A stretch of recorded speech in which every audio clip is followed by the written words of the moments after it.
At the height of the Cold War, the United States government learned of Soviet psychic research. Fearing potential security threats, the U.S. Army created their own psychic secret agents, who used a clairvoyant technique called remote viewing. Classified logs note that sometimes they could sense a target 2,000 miles away. These are some of the claims recorded in the government's logs. The Soviet KGB and GRU are in fact spending money on remote viewing. We're paying attention to the satellites, we're locking our documents up at night, we're running security background checks on our personnel. But how can we protect ourselves against this thing called remote viewing? Atwater concluded that the Soviets' clairvoyant spies posed a threat to U.S. security. In response, Major General Edmund Thompson, the Army's Assistant Chief of Staff for Intelligence, gave the final go-ahead to set up an American psychic spy unit. So particularly with the Russian background and involvement, I tasked a small think tank I had to take a look at the problem. And they soon determined that the most fruitful area to explore was the use of remote viewing for intelligence collection and for counterintelligence. With Atwater at the helm, the ultra-secret spy unit slowly materialized. He went to the Stanford Research Institute in Northern California and examined psychological profiles on people there who were successful at remote viewing. Within a matter of weeks, Atwater returned to his post at Fort Meade, armed and ready to recruit intelligence operatives for the Army's new psychic unit. In 1978, a secret high-tech Soviet plane went down in Zaire, and the United States wanted to find it before the Russians. After the CIA failed to locate the wreckage, the psychic spies were put to the test, including both Graf's Air Force Group and Atwater's Army remote viewers. The psychic spies were asked to study a photograph of a Russian Tu-22. Their written impressions and drawings were given to the CIA, and hours later, the missing plane was found, within a few miles of the perceived area indicated by one of Graf's Air Force remote viewers. Years later, the incident was confirmed by none other than former President Jimmy Carter. Not only did it happen, said Carter, but a woman psychic actually succeeded where the spy satellites had failed. Carter explained, "I have to say that without my knowledge, the head of the CIA asked her to come in. She went into a trance, and while she was in the trance, she gave some latitude and longitude figures. We focused our satellite cameras on that point, and the plane was there." This incident launched a new career path for Graf. He left the Air Force, and in 1989, Graf became the director of the Psychic Spies at Fort Meade for the Department of Defense. Codenamed Stargate, Graf's unit was occasionally used to remote view by the U.S. Customs Service, the Coast Guard, the Drug Enforcement Administration, as well as various Pentagon offices. Major General Thompson was the Army's foremost proponent of remote viewing from 1977 to 1981.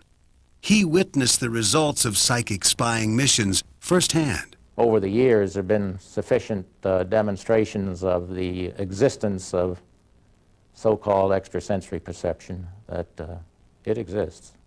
Melvin Riley, drafted in 1969, wanted absolutely nothing to do with fighting a war. He got lucky. Instead of being a grunt on the battlefield, he landed a job in the intelligence community as a photo interpreter. Riley's unit flew surveillance planes.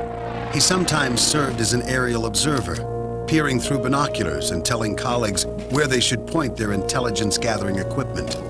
At other times, he was studying photos from satellites and spy planes. In early 1978, Riley was ordered to an eavesdropping-proof room, where he and other candidates were briefed on the remote viewing program. Several military officers were asked to hide in a nearby guest house on the Fort Meade campus.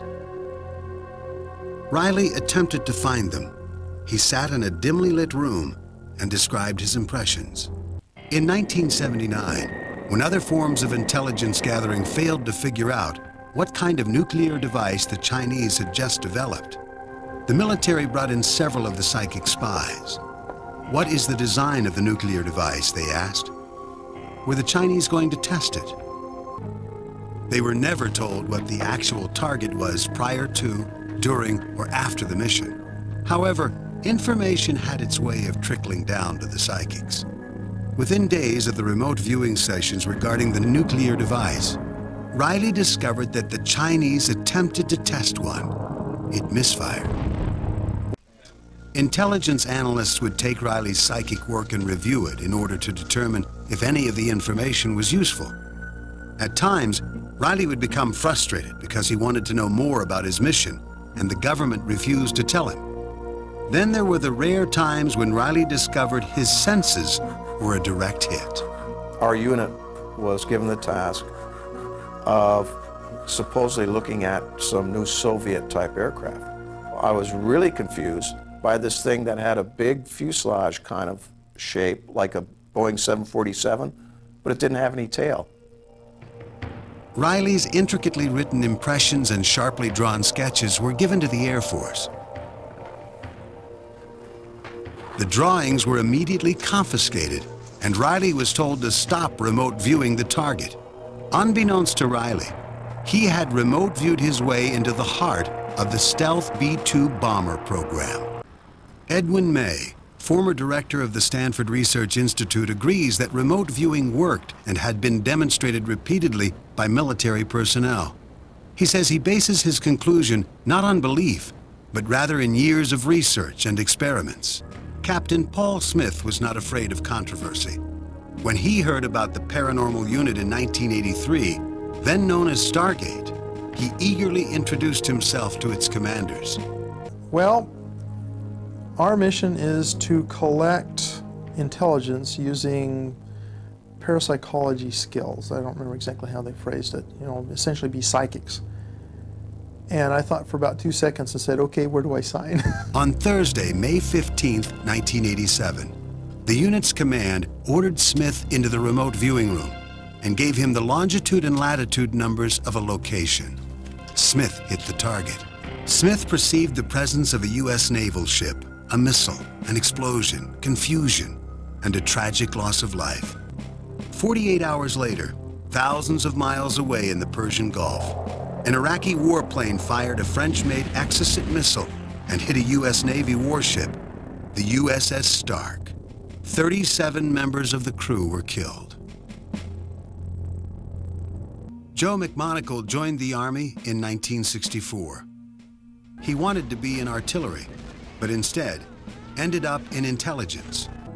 In 1977, while working for Army intelligence in Austria when he collapsed and went into convulsions, McMonagle miraculously recovered and spoke openly about his near-death experience. Army physicians concerned about his health and his out-of-body claims tested him to see if he had any brain damage. The tests were negative. McMonagle returned to the United States and worked for the Army's Intelligence and Security Command at Fort Meade. He was in charge of a group of technicians and worked as a radio interceptor when he met Skip Atwater, creator of the Department of Defense's Psychic Unit. Atwater shipped McMonagle off to the Stanford Research Institute to test his psychic ability. The tests required that selected Stanford employees go to 6 different locations in the San Francisco Bay Area, while McMonagle sat locked up in a secured room. And at a specific time, they'd show me the person's picture and say, describe where this person's standing. And so I would sketch the location and talk about where the person would be. Stanford analysts noted that McMonagle identified where 5 of the 6 people were, a phenomenal result. The young warrant officer turned out to be a natural clairvoyant. In October of 1977, McMonagle returned to the psychic's headquarters at Fort Meade, Maryland. The Pentagon's ultra-secret spy unit worked in a windowless, soundproof room. Most sessions lasted less than an hour. Normally, there were only 2 people in the room, the clairvoyant and a monitor, the person who would guide the psychic through the session. The unit's first big mission was the Iran hostage crisis. The Army psychics were called in. 350 photos were literally thrown on the table, and the spies were asked to select the hostages.